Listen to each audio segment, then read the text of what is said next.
বিশ্ব ক্রিকেটের সব রকম আপডেট পাওয়ার জন্য আমাদের চ্যানেলটিকে আজই সাবস্ক্রাইব করে রাখুন।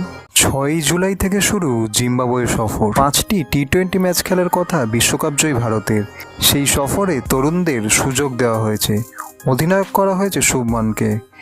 সেই সফরে বিশ্বকাপের দলে থাকা সঞ্জু, যশস্বী ও দুবেকে রাখা হয়েছিল, কিন্তু ঝড় বৃষ্টির জন্য বার্বাডোসে আটকে থাকায় তারা এখনও দেশেই ফিরতে পারলেন না।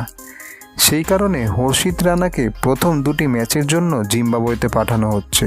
আইপিএলে ভালো খেলার কারণেই ভারতীয় দলে জায়গা হলো রানার।